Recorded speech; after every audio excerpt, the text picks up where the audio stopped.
अस्सलाम वालेकुम जी, शगुफ़ा यास्मीन आपके साथ। और आज का भी एक बहुत इम्पॉर्टेंट मौजू है। जी हाँ, ज़रूरी मौजू क्यों है? क्योंकि रमज़ान मुबारक है, रोज़े रख रहे हैं, तो रोज़े की अपनी एक अफ़ादियत होती है, अहमियत होती है, उसके ऊपर रोशनी डालना बहुत ज़रूरी है।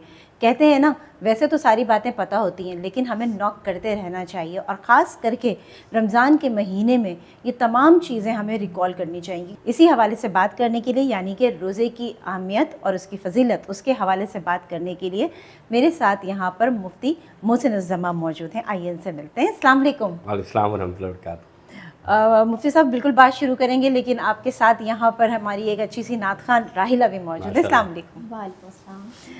राहिला, हम आप प्रोग्राम में शामिल कर लीजिए। जज़ाकल्लाह। काबे पे पड़ी जब पहली नजर, सुभान अल्लाह, सुभान अल्लाह। काबे पे पड़ी जब पहली नजर, क्या चीज़ है दुनिया भूल गया। सुभान अल्लाह। अल्लाह अल्लाह। यूं होशो खैरत मफलूज हुए, दिल ज़ौक़े तमाशा भूल गया। काबे पे पड़ी जब पहली नजर, फिर रूहों को इज़्ने रब से मिला, ख्वाबिदा जुनू बेदार हुए। कलमी का तकाज़ा याद रहा, यादों का तकाज़ा भूल गया। कलमी का तकाज़ा याद रहा, यादों का तकाज़ा भूल गया। काबे पे पड़ी जब पहली नजर, एहसासे के पर्दे लहराए, ईमान की हरारत तेज हुई। एहसासे के पर्दे लहराए, ईमान की हरारत तेज हुई। सजदों की तड़प अल्लाह अल्लाह, सर अपना सौदा भूल गया। सजदों की तड़प अल्लाह अल्लाह, सर अपना सौदा भूल गया। जिस वक्त दुआ को हाथ उठे, याद आ ना सका जो सोचा था। इज़हारे अक़ीदत की धुन में, इज़हारे तमन्ना भूल गया। पहुँचा जो हरम की चौखट पर, एक अब्रे करम ने घेर लिया। पहुँचा जो हरम की चौखट पर, एक अब्रे करम ने घेर लिया। बाकी राना तब होश मुझे, क्या मांग लिया क्या भूल गया। सुभान अल्लाह। बाकी ना रहा तब होश मुझे, या रसूल अल्लाह। क्या मांग लिया क्या भूल गया। काबे पे पड़ी जब पहली नजर, सुभान अल्लाह। क्या चीज़ें है दुनिया भूल गया। यूं हो होशो खैरत मफलूज हुए, दिल ज़ौक़े तमाशा भूल गया। जज़ाकल्लाह।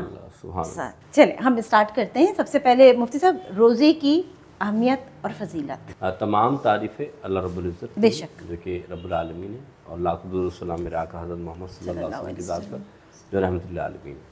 बहन, कुरान में अल्लाह ताला ने वादे फरमाया, या अय्युहल्लज़ीना आमनू कुतिबा अलैकुमुस्सियाम कमा कुतिबा अलल्लज़ीना मिन क़ब्लिकुम लअल्लकुम तत्तक़ून। ए ईमान वालों, तुम पर रोज़े फ़र्ज़ किए गए। यहाँ रब ने ये नहीं फरमाया सुन्नत नफिल, ये वादे कर दिया कि ये रमज़ान के रोज़े फ़र्ज़ किए गए। अब जब फ़र्ज़ किए गए हैं तो इसके मुराद ये है कि तुम पर रोज़े फ़र्ज़ हो गए। इस्लाम ने रोज़े की फ़र्ज़ियत जो हमें दी, वो बताया कि हम सहरी के वक्त इसकी नियत करते हैं, और जब मगरिब के वक्त सूरज गुरूब हो जाता है फिर हम अफ्तार करते हैं। बेशक। तो इस लम्हे के दौरान खाना पीना जमा करना हर उन आदात से मना फरमा दिया गया। देखा जाए खाना पीना आमतौर पे आप कर सकते हैं, लेकिन रमज़ान में रुकते इसलिए हैं कि आप रोज़े से हैं। सही। अब रोज़ा, ये अल्लाह के रसूल सल्लल्लाहु अलैहि वसल्लम ने फरमाया कि अल्लाह के रसूल की हदीस है, अस्सौमु ली व अना अज्ज़ी बिही। अल्लाह के रसूल फरमाते हैं, अल्लाह ने फरमाया कि रोज़ा मेरे लिए है और मैं ही इसकी जज़ा दूँगा। मिसाल के तौर पर आप और हम बैठे हुए, नमाज ज़ाहिरी इबादत है कि कोई पढ़ता नज़र आता है, सही बात लेकिन है। हम में से अभी किसी को ये इल्म नहीं कि मैं रोज़े से हूँ या आप रोज़े से या हमारे कैमरामैन भाई वो रोज़े से, क्योंकि ये बदनी इबादत है, लेकिन ये छुपी हुई इबादत है जो ज़ाहिर नहीं होती। लेकिन रमज़ान क्योंकि फ़र्ज़ियत का है, तो इसलिए लाज़िम है हर मुसलमान पर, आक़िल व बालिग़ पर रोज़ा रखना जो बालिग़ हो गया। और सबसे बड़ी बात, रोज़े की फ़र्ज़ियत का इनकार करने वाला काफिर है, और जानबूझकर रोज़ा रखने वाला वो गुनाहगार है। सबसे पहली बात रसूलुल्लाह की हदीस है, हुज़ूर अकरम सल्लल्लाहु अलैहि वसल्लम ने फरमाया, हुज़ूर मिंबर रसूल पे चढ़ रहे हैं और चढ़ते हुए हुज़ूर आमीन कह रहे हैं। 3 स्टेप में हुज़ूर ने आमीन फरमाया। सहाबा कराम आया अर्ज़ की, या रसूल अल्लाह, आपने पहले हमने अमल नहीं देखा, आप खुतबे से पहले जब आ रहे हैं तो आका आप आमीन कह रहे हैं, वजह क्या है? तो अल्लाह के रसूल ने फरमाया कि जिब्रील अमी आए और उन्होंने दुआ की। दुआ ये थी कि उन्होंने कहा कि अगर अल्लाह के रसूल, अगर आपका नाम लिया जाए और आप पर कोई दुरूद ना पड़े तो वो हलाक हो जाए। तो हुज़ूर ने फरमाया आमीन, दूसरी पढ़ लीजिए अल्लाहुम्मा सल्ली अलैहि वसल्लम। उसके बाद फरमाया वालिदैन में से किसी एक को पाए, अपनी बख्शिश ना करा पाए, वो भी हलाक हो जाए। हुज़ूर ने फरमाया आमीन। और तीसरी बात हुज़ूर ने जो बात फरमाई बड़ी अहम थी, रमज़ान के रोज़े, क्योंकि आपने रोज़े की बात की, फरमाया जिसे रमज़ान के रोज़े मिले और वो इस रमज़ान के महीने में इबादत और रोज़े रख के अपनी बख्शिश ना करा पाए, उसके लिए भी हज़रत जिब्रील ने कहा अल्लाह के रसूल वो हलाक हो जाए। हुज़ूर ने फरमाया आमीन। मालूम ये चला कि रमज़ान के रोज़े की बड़ी अहमियत है। हुज़ूर अकरम फरमाते हैं कि कोई भी शख्स रमज़ान का रोज़ा जानकर छोड़ दे, फिर पूरी ज़िंदगी वो रोज़ा रखता रहे, वो उसके सवाब को नहीं पहुँच सकता जो उसने एक रोज़ा छोड़ा। बेशक, बिल्कुल तो सही। इस वजह से इस रोज़े की बड़ी अहमियत है। फिर और बात आपको बताना चाहता हूँ कि रमज़ान का रोज़ा जानकर छोड़ने वाला और इस तरह करने वाला, तो लाजमी ये बात याद रखें, उसकी भी कैटेगरीज हैं। लेकिन जो जानकर वो तोड़ता है कोई रोज़ा और वो बिला वजह ये करता, फिर कफ़ारा भी लाजिम आ जाता है। क्या कफ़ारा लाजिम है कि 60 मिस्किनों को खाना खिलाए या 60 रोज़े मुसलसल रखे, एक भी रोज़ा छूटा फिर दोबारा से उसकी गिनती शुरू करेगा। तो अब ये मालूम चला कि इतनी अहमियत है, इंपॉर्टेंस है इस रोज़े की, लेकिन हम इस बात को समझ नहीं रहे होते। और यहाँ तक कि रसूल करीम सल्लल्लाहु अलैहि वसल्लम जो बड़ी अहम बात है, सिफारिश करना आसान नहीं होता अल्लाह के सामने, लेकिन रोज़ा ऐसी शय है कि रोज़े में सिर्फ सिफारिश करेगा, या अल्लाह इसने आपके लिए रोज़ा रखा, ए अल्लाह इसके गुनाहों को माफ़ फरमा दे। यानी रोज़ा ढाल भी बन जाएगा, सिफारिश भी करेगा। तो हदीस से मुराद ये भी कि अगर आप चाहते हैं कि कोई आपकी सिफारिश करे, हर कोई कहेगा भाई मेरे गुनाह ज़्यादा हैं, इंसान, यहाँ तक हदीस में आता है जो माँ है, माँ से बढ़कर कोई नहीं होता। बिल्कुल। रोज़े महशर एक गुनाहगार माँ के पास भी जाएगा कि बोले मेरे अमाल तो देखो, तुम अपनी बात कर रहे हो। तो सिफारिश या हुजूर की बारगाह में इल्तजा जो आप रोज़ा रखेंगे ये करेगा, या अल्लाह इसने ये अमल किया था, इसके गुनाह माफ़ फरमा दे। फिर हुजूर अकरम सल्लल्लाहु अलैहि वसल्लम ने फरमाया इस रोज़े के बारे में कि हुजूर फरमाते हैं ये ढाल है। क्या ढाल है? कि अगर कोई शख्स तुम्हारे से कोई बदकलामी करता है, कोई बदतमीज़ी करता है, तो तुम उसको पलट के उसका जवाब मत दो, बल्कि ये फरमाओ कि ये मैं रोज़े से हूँ, मैं इसलिए काम नहीं कर सकता। तो मालूम ये चला कि गुनाह से बचने का ज़रिया भी रोज़ा हो जाता है। और वो तकवा जो जिसे कहते हैं कि जब आप रोज़ा रखते हैं तो आप क्योंकि याद रखिएगा, जब इंसान का नफ्स भरा हुआ हो, यानी पेट भरा हुआ हो, ख्वाहिशात मुकम्मल हो, तो फिर शयातीन और नफ्स उसको जो कहते हैं वो करता है। लेकिन जब नफ्स कमज़ोर हो जाता है और भूख उसकी मिट जाती है, तो फिर अल्लाह की तरफ वो रुजू करता है, उसे एहसास होता है। फिर आखिरी बात जो मैं आपसे कहना चाहता हूँ, हुज़ूर अकरम सल्लल्लाहु अलैहि वसल्लम फरमाते हैं, जब बंदा रोज़े से होता है तो जो इंसान की भूख जैसे मैदे से खुशबू उठती है, वो फरमाते हैं अल्लाह को मुझको अंबर से ज़्यादा पसंद है। लेकिन एक और बात समझाना चाहता हूँ कि शरई तौर पे फ़क़ही मसला है कि अगर आप रोज़े में हैं तो ऐसा नहीं कि आप दांत ना साफ़ करें, आप ब्रुश ना करें, लेकिन वो कहते हैं भाई रोज़ा रख लिया तो मैं नहीं, ब्रुश भी कर सकते हैं लेकिन ज़र्रात उसके ना जाए। इसका आप मिसवाक इस्तेमाल करें, मिसवाक का इस्तेमाल इससे आप करें। मतलब फिर एक बात और मैं समझाना चाहता हूँ, अगर कोई शख्स, शरई मसला बयान करना चाहता हूँ, गलती से भूले से खाना खा लेता है, पूरा खा लेता है, तो उसका रोज़ा नहीं टूटता, बल्कि वो अल्लाह की सबसे एक रहमत इनाम होती है कि वो बंदा अपनी भूख में इतना शदीद होता है, अल्लाह भुला देता है कि वो रोज़े से हो, तो इससे रोज़ा नहीं टूटता। हाँ, जान के कोई अमल करे तो ज़ाहिर सी बात रोज़ा टूटता है। किन लोगों का हुक्म है कि वो रोज़ा नहीं रह सकते? एक तो प्रेग्नेंट ख़वातीन जो होती हैं उनके लिए हुक्म है, दूध जो माएँ पिलाती हैं उनके लिए भी हुक्म है कि वो बाद में, मुसाफिर के लिए हुक्म है वो बाद में रख लें, बीमार हैं तो बाद में गिनती पूरी करें। इसी तरीके से हमारे यहाँ एक और वजाहत करना चाहता हूँ कि जो हजरात इस उम्र को पहुँच गए कि उनकी तबीयत में बीमारी या बीमार होने का खदशा हो, यानी बुज़ुर्ग हो जाते हैं, तो उनके लिए हुक्म ये कि वो रोज़ाना की बुनियाद पे एक फ़िदिया दे दें। फ़िदिया क्या होता है? जैसे फ़ितरे की रकम होती है ना, एक मिस्किन को खाना जो आप खिलाते हैं, यानी कि 2 किलो आटा या गंदम, वो आप रोज़ाना की बुनियाद पे वो बुज़ुर्ग या वो शख्स वो दे दे, तो अल्लाह ताला उस पर अजर अता फरमाता है। अच्छा मुफ्ती साहब, गुफ्तगू का सिलसिला तो है, लेकिन हम देखते हैं कि शेफ़ रिजवाना इस वक्त क्या किचन में बना रही हैं, तो चलिए आपको किचन की तरफ लिए चलते हैं। थैंक यू शगुफ्ता। अस्सलाम वालेकुम। आज हम बना रहे हैं ब्रेड पोटैटो स्टिक, और पोटैटो स्टिक में आप चीज़ भी ऐड कर सकते हैं, चिकन भी ऐड कर सकते हैं, लेकिन मैंने नहीं की। मेरी बड़ी सिंपल रेसिपी और शॉर्ट रेसिपी है।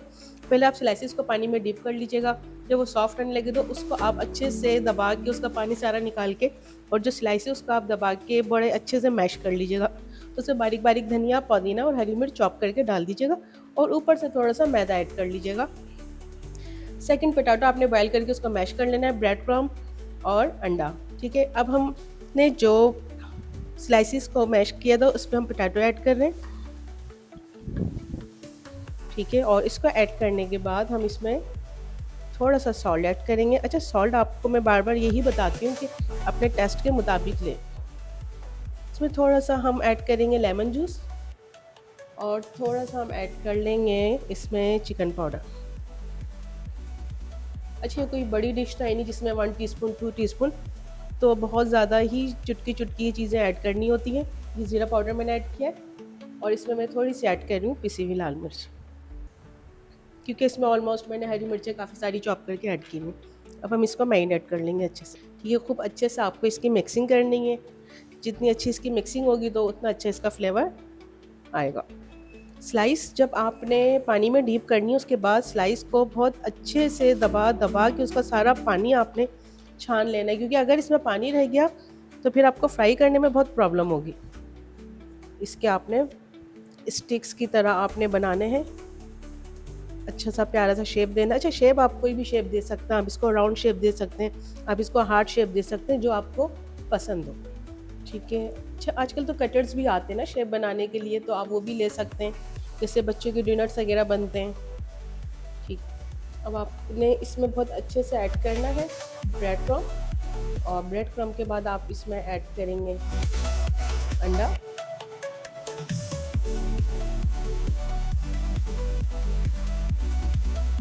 और अंडा लगाने के बाद मैं इसको अगेन ब्रेड क्रम्ब में ऐड करूँगी। बड़ी ही अच्छी और बड़ी ही मज़ेदार रेसिपी बन रही है ये, और जब आप लोग बनाएंगे तो आप लोग को बहुत ही मज़ा आएगा, स्पेशली बच्चों के लिए तो बहुत ही मज़े की है। ठीक है, देखिए अब मैं इसको अगेन बहुत अच्छी सी कोटिंग करूँगी ब्रेड क्रम्ब की। ठीक है, जितनी अच्छी इसकी ब्रेड क्रम्ब की कोटिंग होगी उतना अच्छा ये फ्राई होगा और क्रिस्पी फ्राई होगा।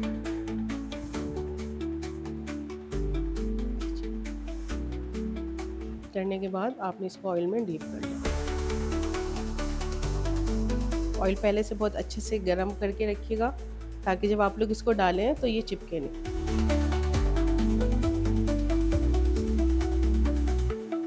बहुत अच्छे से इसकी मिक्सिंग करें ब्रेड क्रम्ब में, क्योंकि जितना अच्छा ये ब्रेड क्रम्ब में मिक्स होगा उतनी अच्छा ये फ्राई हो जाएगा और क्रिस्पी बनेगा।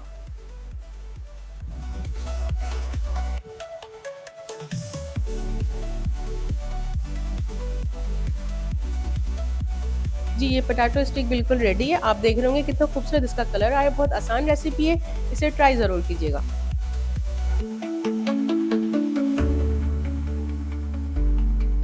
शेफ़ रिज़वाना, बहुत शुक्रिया, थैंक यू सो मच। आपने एक अच्छी सी, आज भी एक बहुत अच्छी सी डिश बनाना जो है वो बताई। ख़वातीन के लिए बड़ी मुश्किल होती है कि रोज़ाना जो है रोज़े की हालत में खड़े होके किचन में काम करना, तो इसका भी बड़ा अजर है। और राहिला यहाँ पर है। राहिला, नाते रसूल मकबूल सल्लल्लाहु अलैहि वसल्लम प्रोग्राम में शामिल कर लीजिए। हुजूर ऐसा कोई इंतज़ाम हो जाए, हुजूर ऐसा कोई इंतज़ाम हो जाए, सलाम के लिए हाजिर गुलाम सुभान अल्लाह। हो जाए, सलाम के लिए हाजिर गुलाम हो जाए। मैं सिर्फ देख लूं एक बार सुबह तैबा को, मैं सिर्फ देख लूं एक बार सुबह तैबा को, बला से फिर मेरी दुनिया में शामिल हो जाए, बला से फिर मेरी दुनिया में शामिल हो जाए। तजल्लियात से भर लो मैं अपना कासाए जाऊं, तजल्लियात से भर लो मैं अपना कासाए जाऊं, कभी जुन की गली में कयाम हो जाए, कभी जुन की गली में कयाम हो जाए, हुजूर ऐसा कोई इंतज़ाम हो जाए, सलाम के लिए हाजिर गुलाम हो जाए। जज़ाकल्लाह। सुभान अल्लाह। बहुत है माशाल्लाह, बहुत खूब। मुफ्ती साहब बहुत शुक्रिया, आप मेरे साथ यहाँ पर मौजूद रहे। और राहिला, आपका भी बहुत शुक्रिया, आपने बहुत खूबसूरत कलाम प्रोग्राम में शामिल किया। अब वक्त यहाँ पर प्रोग्राम का बिल्कुल ख़त्म हो रहा है, तो देखने वालों से हम बस इजाज़त चाहेंगे। फिर हाजिर होंगे एक नए प्रोग्राम के साथ। अपना बहुत ख्याल रखिएगा। अल्लाह हाफ़िज़।